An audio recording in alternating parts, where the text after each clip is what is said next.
must win. Debe ganar. No matter what language you say it in, the Cincinnati Reds must win this weekend series with the Chicago Cubs.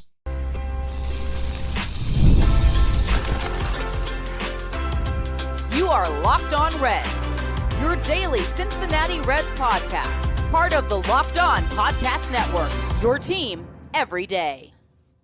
Welcome into the Locked On Reds podcast. Locked On Reds is part of the Locked On Podcast Network. We are your team every single day, and my name is Jeff Carr. I am a lifelong Cincinnati Reds fan. I've been podcasting about this team now into my 7th season, and I'm glad that you're alongside me here today because, quite frankly, there's so much to get to when it comes to the Reds trying to build the roster even more, not really understanding the assignment, and in fact, they've missed a key part of building a roster this past offseason and really up to this point. We'll talk about what that is later on in today's show. The Reds have the advantage on the mound this weekend against the Cubs, and they've got to press that. I'll tell you why here in just a few minutes. But I want to begin with why the Reds must win this weekend against the Cubs. That's all coming up on today's episode that is brought to you by FanDuel. Right now, new customers can get $200 in bonus bets when your first $5 bet wins. All right, must win.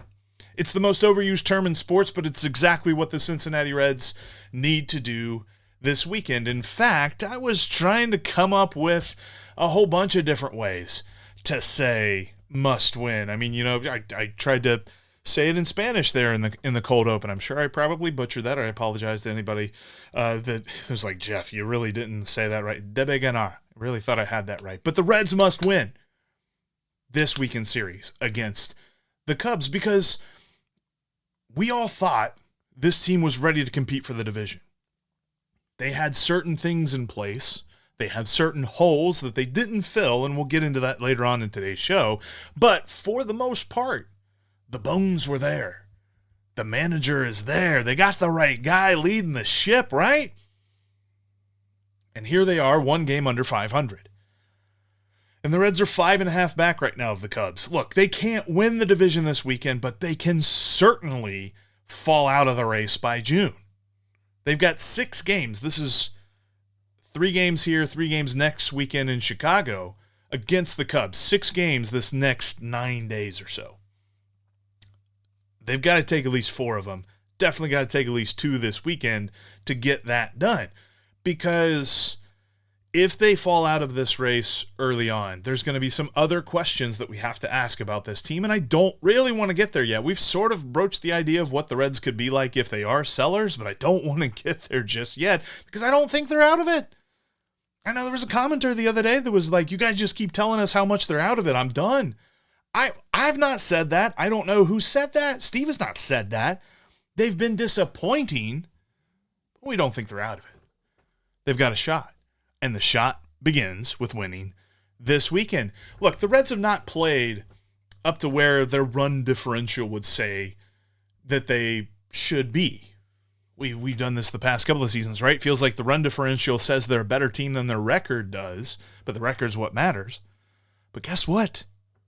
The Cubs haven't played up to their potential either, at least according to their run differential. Like the Reds' run differential is plus 33 right now. They've outscored their opponents by a total of 33 runs.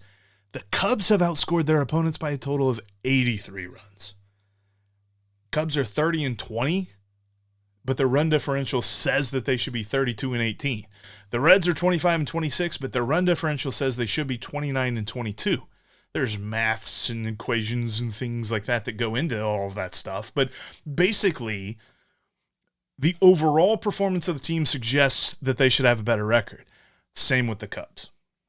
In fact, I venture to wager if you put these two teams together, they beat the Dodgers in a 7-game series.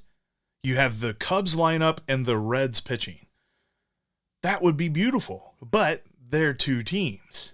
And which one's going to end up winning? We always say in the long run that good pitching beats good hitting, but right now the Reds have had such bad hitting, or at least such inconsistent hitting, that they can't seem to beat the teams they need to beat. And because they have faltered against teams like the Pirates and against teams like the White Sox and the Marlins, here they are, facing the Cubs, a team that some could argue are better than the Reds, and the Reds have to beat them. There's no ifs, ands, or buts about it. Their backs are against the wall in this one. And really, I think the sum of this series comes down to whose star shines the brightest, Kyle Tucker or Elly De La Cruz. Or Pete Crow Armstrong, for that matter. Pete Crow Armstrong leads the National League in WAR, not Kyle Tucker. And Kyle Tucker's been really good, and there's been a lot of people saying, should he be getting MVP consideration? Pete Crow Armstrong, his teammate, would like a word. But those two guys have been on fire to start the season. Whereas the Reds' two stars, the two guys that you would figure would lead this lineup, Elly De La Cruz and Matt McLain, have not. Elly De La Cruz has been fine to a little bit below average, and Matt McLain's been bad. As much as we have said that there are some signs pointing to Matt McLain breaking out of this fog that is the early season slump he's been in, he's got to do it now. And Elly, as much as he's not been bad, he hasn't been great, and the Reds need him to be great. We talked a lot about this on yesterday's podcast. I won't rehash that conversation. I encourage you to go listen to some of the points that Steve and myself made on that one. But now's the perfect time to do it, right? You've got your division rivals who are currently in first in the division and figure to be up there all year long. And the Reds figure to be in that conversation too. Starts this weekend. You must win this weekend. And look, I get it. It's hard to be scoreboard watching and scouring the standings in May. It's early, right? But it gets late pretty early too, because now it feels like the Reds, with how they've played against lesser teams, are in survival mode. We're not dead. We're not talking about the Reds being out of the playoffs, but they are coming up on a stretch of games where they certainly could be. They certainly could dig themselves into a hole that will be very hard to dig themselves out of.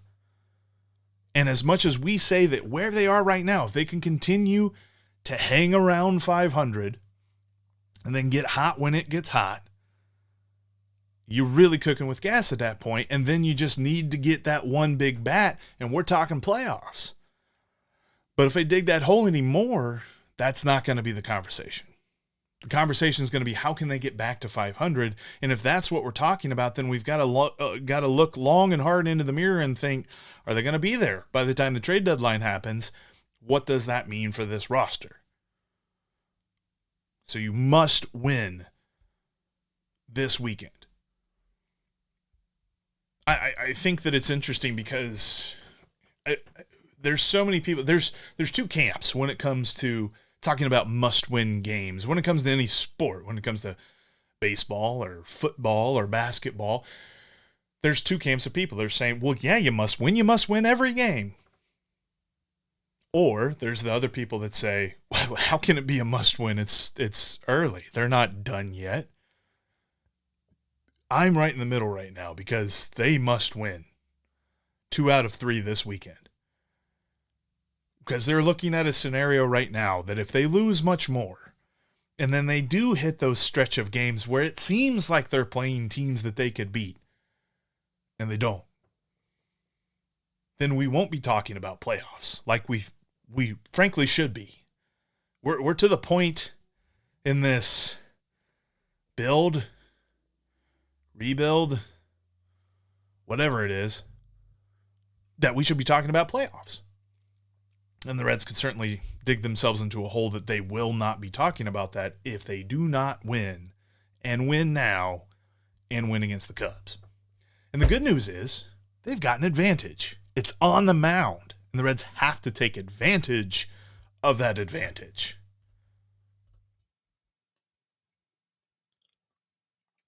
The baseball season is a marathon. We always say that. And throughout the marathon, you can have a lot of fun over on FanDuel. Plus, NBA playoffs, NHL playoffs. FanDuel's the perfect place to go. And if you're a new user, your first $5 winning wager can net you $200 in bonus bets. And on Fridays, they've got this awesome prop that they put on every Major League game, not just the Reds, but every Major League game. They call it First Inning Friday. And the whole idea is, will the Reds and Cubs score at least one run? Period. That's it. Over, under for, scoring 0.5 runs. The over is at plus 116. The VIG on that is plus 116. So you put $10 down, you get $11.60 if the Reds and the Cubs at least score one time in the first inning over on FanDuel. Again, that first $5 winning wager is going to get you $200 in bonus bets on FanDuel. They are America's #1 sports book.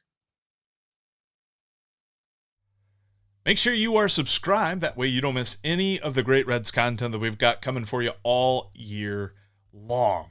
That includes, of course, the Reds postcast with Tim Daniel that goes live after the final out of every game right here on the Locked On Reds YouTube page. So make sure you're subscribed so you don't miss any of that.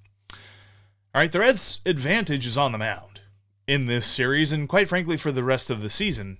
The Cubs lost Justin Steele. They do have Shota Imanaga that will always be a really tough pitcher for the Reds to go up against. He's a tough pitcher for any lineup to go up against, but he's on the IL right now, and the Reds won't face him this weekend either. But ultimately, I think that the Reds have a better pitching staff than the Cubs do. It's all about how the Reds can limit this dangerous Cubs lineup, though, and that's going to be the interesting part to see. But pitching matchup-wise, love the matchups. You got Hunter Greene tonight going against Matt Boyd. You got Andrew Abbott tomorrow going against Colin Ray. And you've got Nick Lodolo on Sunday going up against Ben Brown. Let's break down these matchups a little bit too, because I think that they all pose some interesting points, because I think that Hunter Greene obviously is better than Matt Boyd. Matt Boyd just has that one distinction, though, that he throws left-handed. So throw out all the stats on him. The Reds lineup's probably going to be hard-pressed to score for whatever reason. But looking at Hunter Greene, this is going to be his first start back since hitting the IL for that groin injury back when he left the start early in Atlanta. Really only missed about 2 starts, just like we told you he was going to, and it lined up perfectly with where we thought he would return this first game against the Cubs. And he only pitched against the Cubs 3 times all last year, and 2 of them were in a week. June 1st and June 6th, and then the third time was the very last series of the season, so it was kind of hard to really evaluate that one. But it's interesting to note that it was a mixed bag for him last year, because in his first start against the Cubs, he went 6 innings, and he only allowed 3 hits. But he issued 5 walks and a homer and gave up 5 total runs against the Cubs that day, ended up losing that game.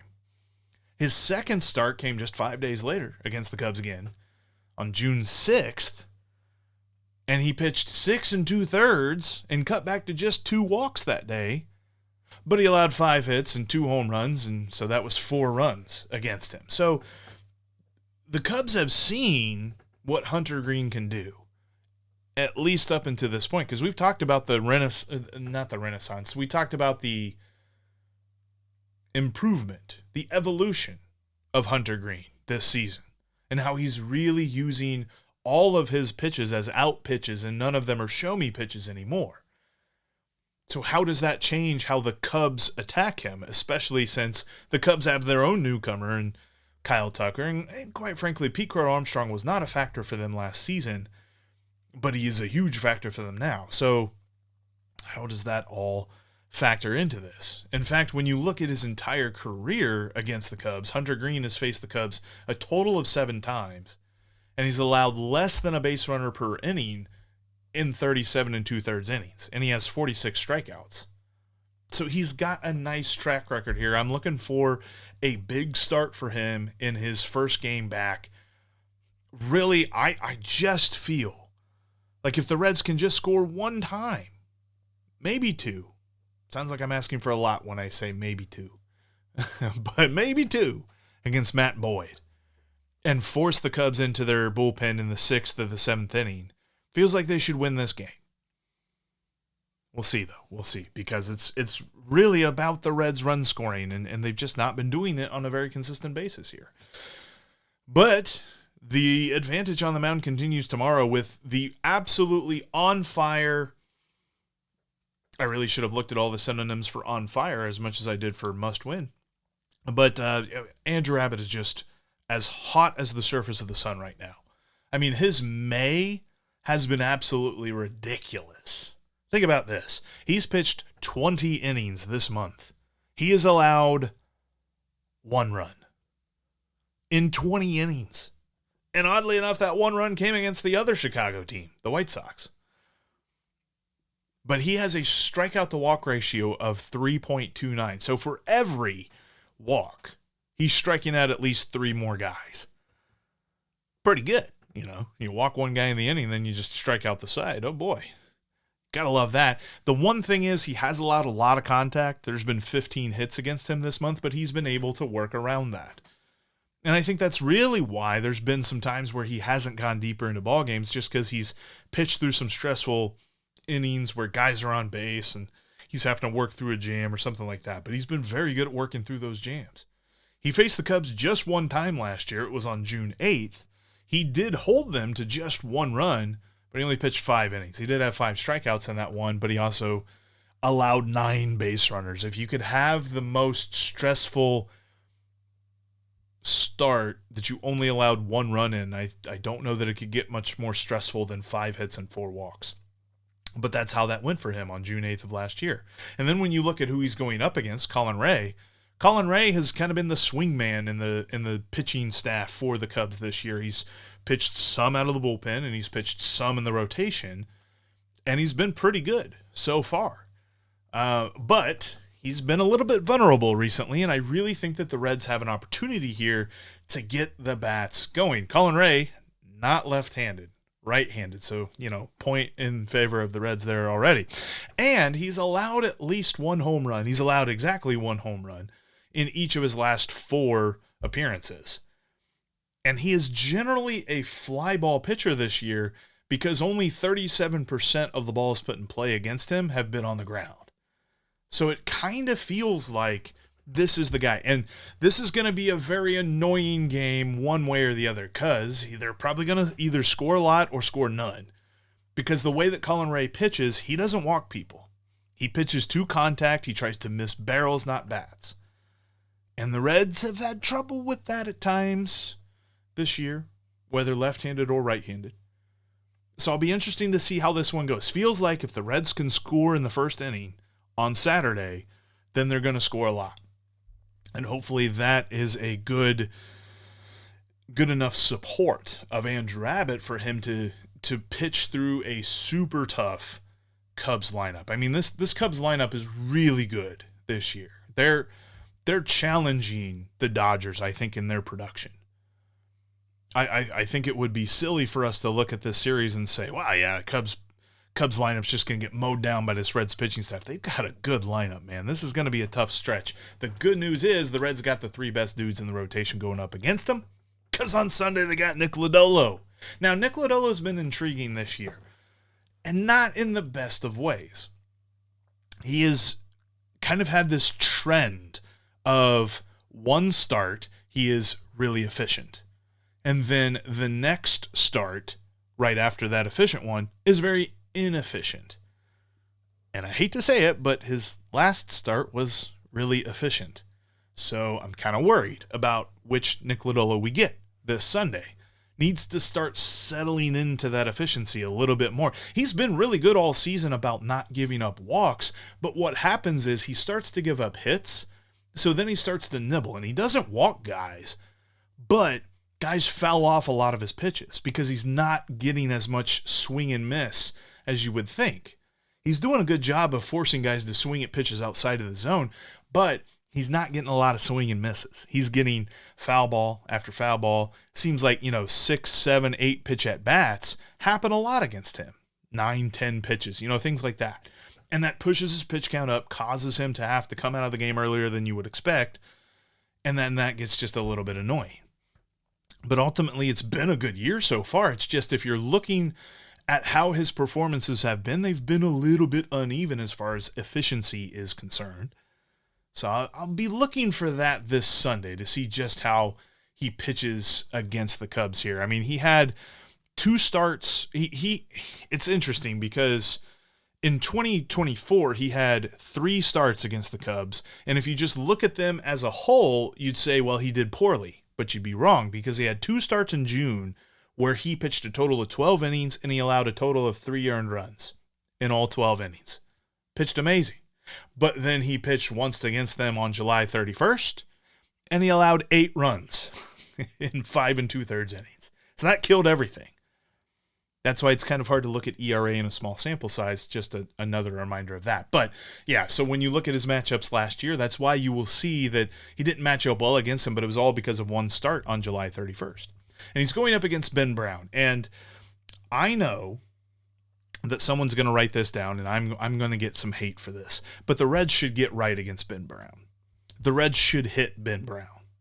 Ben Brown has strikeout potential, and he does a good job of limiting the walks. But he gives up a lot of hard contact. And when I mean a lot of hard contact, I mean a lot of hard contact. He has a pretty solid, pretty slightly above average ground ball rate. But when he allows contact, he allows a lot of hard contact. Has allowed a decent amount of home runs this year, and the Reds should hit him. Case in point, Ben Brown's last start, he struck out 8 guys and walked nobody, but he allowed 6 runs and 2 homers and 7 hits to Miami. I'm going to say it. The Reds will probably get shut out, but I'm going to say it. The Reds should hit Ben Brown on Sunday and give Nick Lodolo all the run support he needs because the Reds have the pitching advantage in this series, and they need to press that advantage. But, switching gears a little bit here because the Reds missed something this offseason, and they continue to try to make up for it by doing everything but actually doing the thing that they should do. I'll tell you what that is coming up next.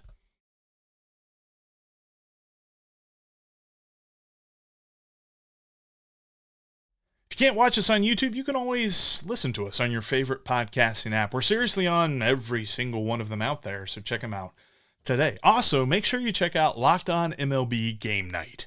They watch every game so that you don't have to, and you can check out every game every day on Locked On MLB Game Night.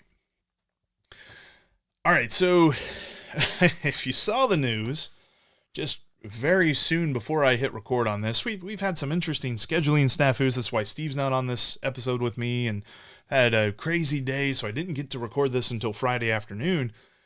But right before I hit record, the news dropped that the Cincinnati Reds signed outfielder Garrett Hampson to a major league deal, and they demoted Rece Hinds to AAA to add Garrett Hampson to the roster. Now, you may have heard of Garrett Hampson. He played for the Rockies for a little bit.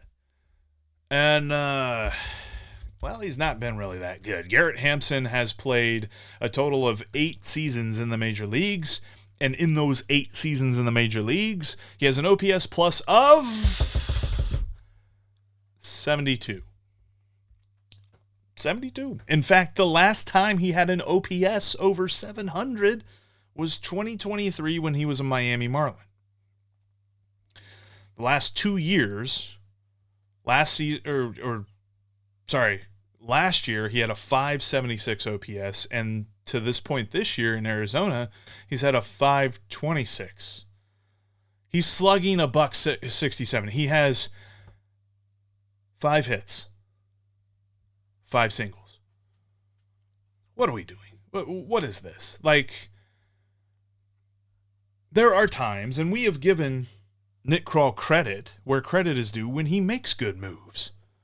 And then there are other times where it just doesn't feel like he knows. I don't understand this move at all. What on earth does Garrett Hampson bring to the Cincinnati Reds that Rece Hinds can't? Rece Hinds made a beautiful throw the other day from right field. And Rece Hinds has the kind of power that could hit the ball out of the park and into the river. Garrett Hampson has a total of 29 home runs on his career. The Reds don't need another light-hitting, fast outfielder. They need a bopper.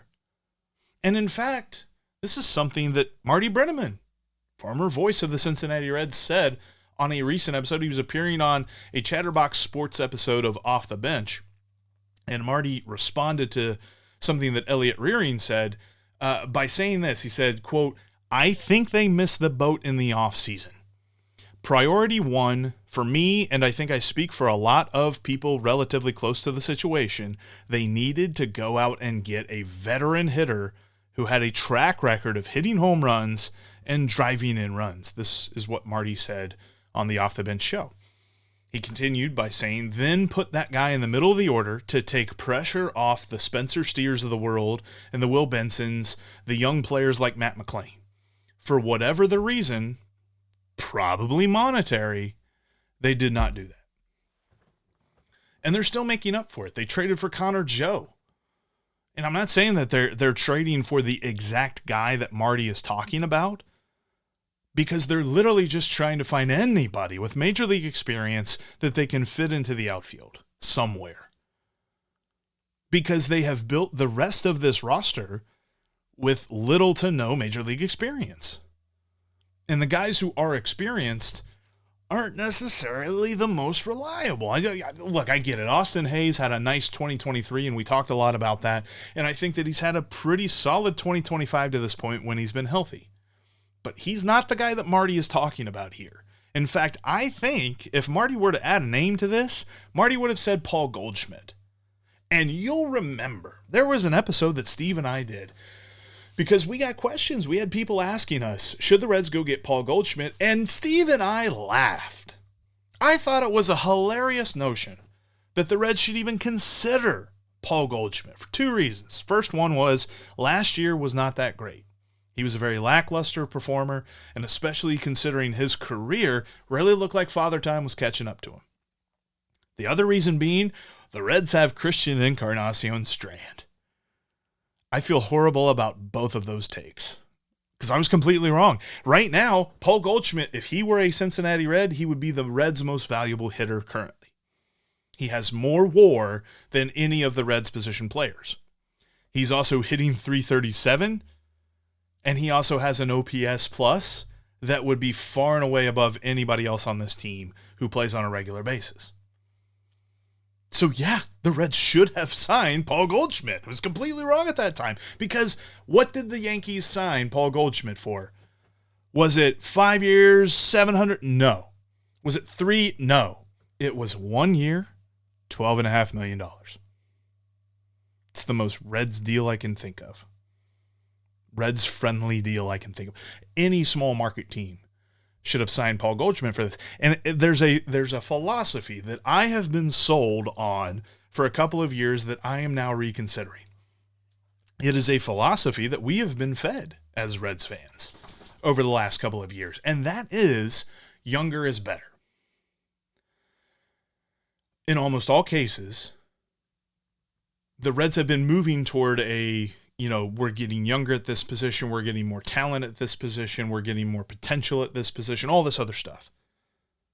While not completely shunning, but kind of shunning experience. Kind of shunning veteran, proven track records. You know why? Those cost more. I didn't want to admit it. I did not want to be one of those people in the offseason that said, no, they should go get Paul Goldschmidt. Because they've got Christian Encarnacion Strand. He's going to turn into that cleanup hitter. He's going to be the first baseman. Not only is he not on the field right now, I don't know that my take on him will ever come true. It's hard to say that I'm giving up on him. I'm not giving up on him.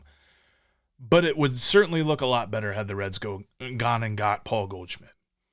For many different reasons. The first base position would have been solidified. The middle of the order would have been solidified.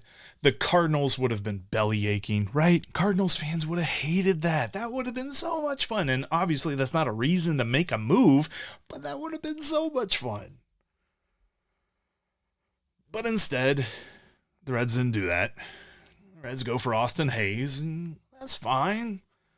You know, the time that Austin Hayes has been on the field has been productive.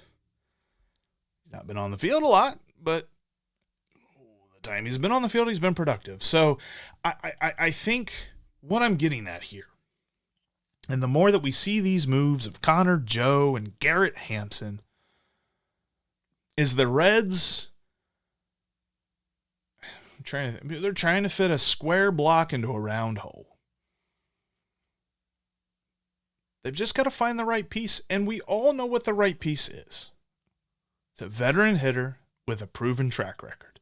And I might even be changing my tune from it's got to be an outfielder. Like, just get me a middle-of-the-order hitter with a proven track record. Don't know if that guy's going to be available at the deadline because usually those guys get signed by contenders.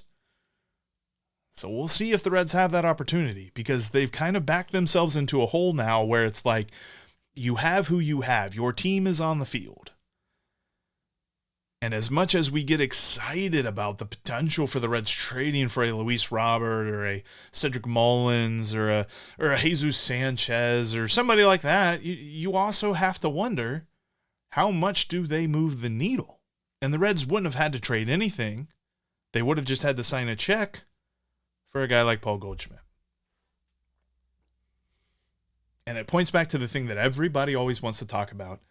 And quite frankly, there is no end. There's no end game to this take. But the Reds approach this from a cheap perspective.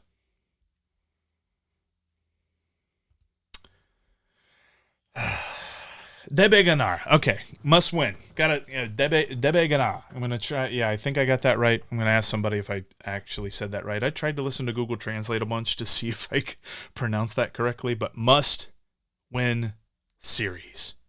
And that's where we will end today's podcast. Thanks so much for checking out today's Locked On Reds podcast. Appreciate everybody that makes us your first listen, your second listen, however many listens, and is an everydayer of the show. If you're not an everydayer and you got to this point, hit the subscribe button, become an everydayer. And when you hit that subscribe button, you also get notified whenever Tim Daniel's ready to go live with the Reds postcast at the end of every game. Because we've got Reds content coming for you all different directions, all times of the year, because we are Locked On Reds every single day.